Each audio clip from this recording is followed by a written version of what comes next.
কলকাতা পৌর সংস্থার উদ্যোগে শহর জুড়ে শুরু হয়েছে বিশেষ পরিচ্ছন্নতা কর্মসূচি স্বচ্ছতা সে স্বাগত। এই অভিযানের অঙ্গ হিসেবে বৃহস্পতিবার ভবানীপুর বিধানসভা কেন্দ্রের অন্তর্গত 72 নম্বর ওয়ার্ডের সুস্বাস্থ্য কেন্দ্রে এক বৃহৎ সাফাই অভিযান ও সবুজায়ন কর্মসূচির আয়োজন করা হয়। অনুষ্ঠানে প্রধান অতিথি হিসেবে উপস্থিত ছিলেন রাজ্যের পুর ও নগর উন্নয়ন মন্ত্রী অগ্নিমিত্রা পাল। এছাড়াও উপস্থিত ছিলেন রাজ্যের অর্থমন্ত্রী স্বপন দাশগুপ্ত, তথ্য ও সংস্কৃতি মন্ত্রী পূর্ণিমা চক্রবর্তী এবং কলকাতা পৌরসভার প্রশাসক স্মিতা পান্ডে। এদিন সাধারণ মানুষকে পরিচ্ছন্নতার বার্তা দিতে তিন মন্ত্রী নিজেরাই ঝাঁটা হাতে তুলে নেন এবং স্বাস্থ্য কেন্দ্র চত্বর পরিষ্কার করেন।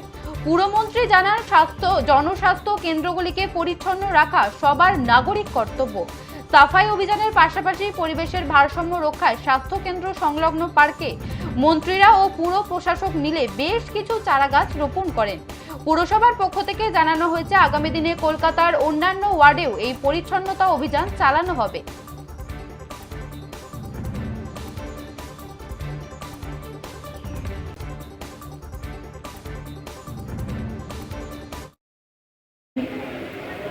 জুন পশ্চিমবঙ্গে আসছে, তারকেশ্বরে যাবেন, সেখানে পশ্চিমবঙ্গ দিবস পালন করা হবে এবং 21শে জুন রেড রোডে আন্তর্জাতিক যোগা দিবস পালন করা হবে।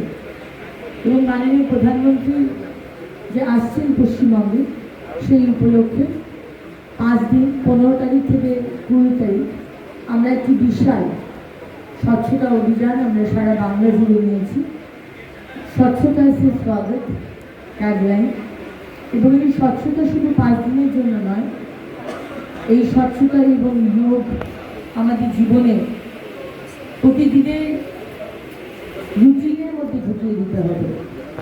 স্বচ্ছতা প্রতিদিন করতে হবে, স্বচ্ছ রাখতে হবে নিজেদের শহর, এবং যোগ আমার দৈনন্দিন জীবনের মধ্যে, আমার রুটিনের মধ্যে ঢুকিয়ে দিতে হবে।